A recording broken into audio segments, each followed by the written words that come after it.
Bonsoir, je suis très heureux d'être aux plages du Rire pour le premier festival, aux côtés de Laurent Barra et Anthony Joubert, qui sont juste là, voilà. Voilà, le 3, voilà. Bon, c'est pas là. Je suis abonné au magazine mensuel et c'est peut-être la meilleure chose qui me soit arrivée.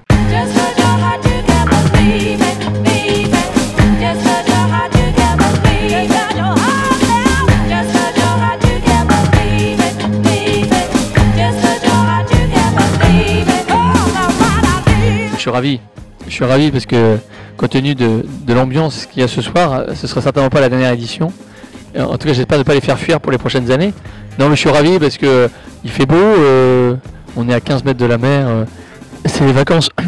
Le public est à la cool. Non, c'est vrai que c'est des conditions optimales. C'est vraiment c'est une salle de 1000 places, mais on revient au café-théâtre. C'est-à-dire que les gens vont se servir quelque chose pour dîner, prennent un verre, ils s'installent, ils vont se relever.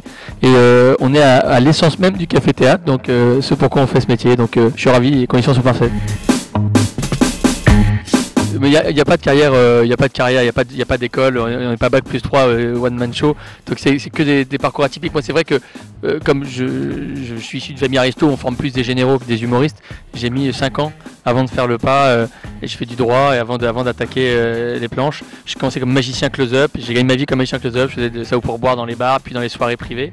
Et après je me suis lancé dans le one man show. J'ai commencé par le spectacle de Benoît Poulvord, Modèle déposé, puis j'ai enchaîné sur d'autres spectacles que j'ai écrits moi-même, Né sous X, Loft Sourire, puis j'ai écrit haut débit, puis très très haut débit, que j'ai joué dans les cafés-théâtres les plus représentatifs à Paris, c'est-à-dire le Palais des Glaces, le Blanc Manteau, puis le Point Virgule. Et là, il y a un vrai premier départ avec le Point Virgule. Vraiment, le Point Virgule, c'est la plus grande des petites salles en fait.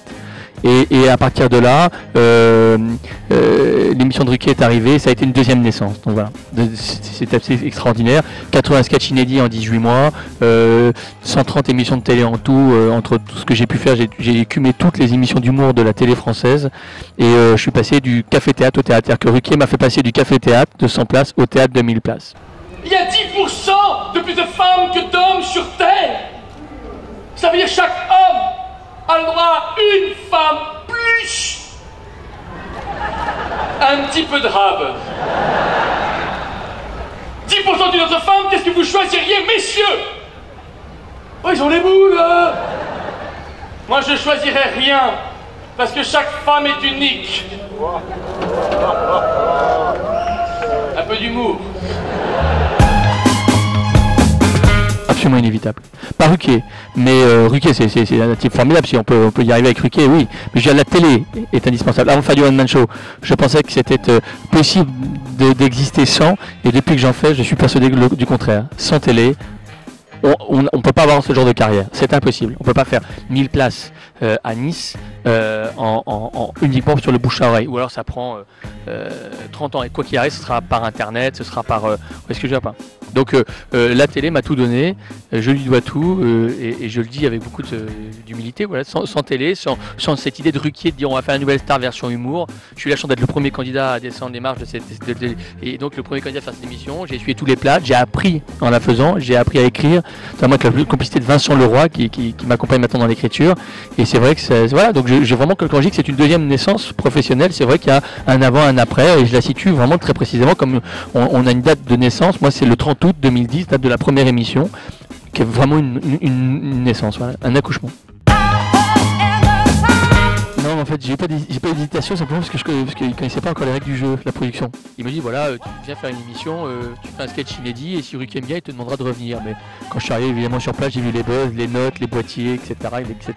Et tout d'un coup, avec ce plateau, avec le jury devant, assez flippant, là, j'ai compris mon malheur. Mais comme il n'y avait pas d'image de l'émission, je ne pouvais pas savoir, j'avais pas vu personne se planter. C'est vrai qu'au bout de quelques mois, si j'avais vu l'émission avec les mecs qui s'étaient ramassés, je me dis j'ai pas envie de me ramasser moi-même. Est-ce que j'aurais eu le courage? Je sais pas, il ne faudra pas me poser la question, mais en tout cas j'ai été énormément chanceux d'être le premier à la descendre parce qu'en plus ça c'est un titre qu'on m'enlèvera pas. En fait ce qui se passe c'est que j'ai l'impression qu'aujourd'hui un one man show on peut plus se contenter de textes et basta. C'est-à-dire que le one man show a évolué, aujourd'hui c'est l'art de la rupture en fait. Je pense qu'aujourd'hui un one man show réussi c'est l'art de la rupture, c'est-à-dire arriver à, si vous voulez, le public ne part plus avec vous dans des aventures sur 10 minutes, 15 minutes, sur un même thème. Ce qu'ils aiment, c'est on part sur un thème, 3-4 minutes après, on part ailleurs, donc à un moment donné interactif, à un moment donné je fais un sketch quatrième mur, à un moment donné je vais chercher quelqu'un dans le public, à un moment donné je fais un tour de magie, etc. Et c'est tout ça qui fait que le public ne lâche jamais. Donc c'est plutôt, si je savais chanter, je pense que je chanterais, et si par exemple je savais faire des crêpes, je ferais des crêpes. Mais là encore, là sont mes limites. La première fille que j'ai embrassée à 19 ans, je lui ai fait une telle salade de langue que j'avais même avalé un de ses aftes. C'est hyper bon, ça a le goût de litchi quand il éclate. Vous n'avez jamais mangé japonais peut-être, non? Bon. Et je l'avais tellement ploté qu'à la fin elle avait un sang dans le dos. Et enfin la première fille avec qui j'ai eu des relations sexuelles l'an dernier, ça a été très très difficile parce que la fille ne prenait pas la carte bleue. Il fallait trouver un équilibre entre le spectacle que j'avais déjà, qui fonctionne bien, et en même temps les sketchs de Ruquier que les gens veulent un peu comme des tubes. Donc j'ai pris les meilleurs sketchs de chez Ruquier et je les ai mis à la fin du spectacle. Et en même temps, c'est pas des sketchs qui sont ésotériques pour les gens qui n'ont pas vu l'émission. C'est des sketchs qui sont sketchs classiques. Si quelqu'un qui ne sait pas que j'ai fait une émission de Ruquier dans la salle ce soir ne sera pas pénalisé. C'est dur de faire des private jokes sinon. Si pendant une heure vous faites des vannes sur des sketchs avec des vannes sur le jury, sur Jean Benguigui, sur Catherine Barma, sur Laurent Ruquier, ça n'a aucun intérêt parce que les gens, il faut vraiment partir du principe que les gens ne connaissent rien. Voilà, c'est ce que j'ai fait. Ça parle des rapports hommes-femmes. Je parle du principe donc les hommes sont malmenés par la gente féminine depuis plusieurs siècles. Cette violence faite aux hommes, cette acquisition. Et à partir de ce postulat de départ, qui est une malheureuse réalité, j'ai décidé de devenir le porte-parole et de sauver la gente masculine en créant une maison pour elle au XXIe siècle. Donc je suis un petit peu l'architecte chargé de créer ces parois pour lutter contre les assauts féminins. Si les gens disent que je suis macho, c'est-à-dire que j'ai pas réussi mon spectacle. Voilà. Si on dit oh là macho, c'est incroyable ce qu'il balance, là j'ai pas réussi. Si les gens disent ils disent c'est de la mauvaise foi ou qu'est-ce qu'il est horrible avec sa femme, etc. Là ça veut dire qu'ils sont marrés. Mais j'aime pas les machos en fait parce que il n'y a pas de deuxième degré chez le macho, c'est un premier degré. Alors que le spectacle que je propose ce n'est que du deuxième degré. Assis à une terrasse de café, un mec se dit en voyant la super nana à la table d'à côté, s'il y a une justice sur cette terre, la super nana va venir me voir parce que je suis un type intéressant, drôle et très très bien foutu. Je joue un personnage. Bande d'enfoirés. J'ai senti un rejet général. Ça va les gars, je suis pas un monstre.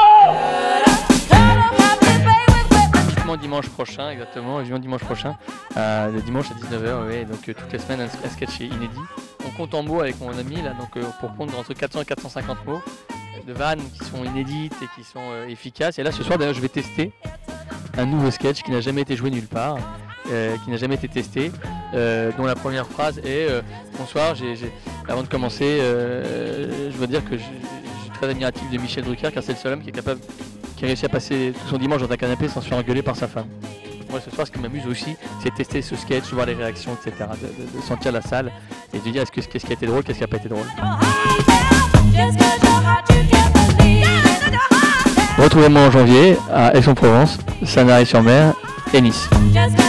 Lisez le mensuel et plus d'une fois par mois.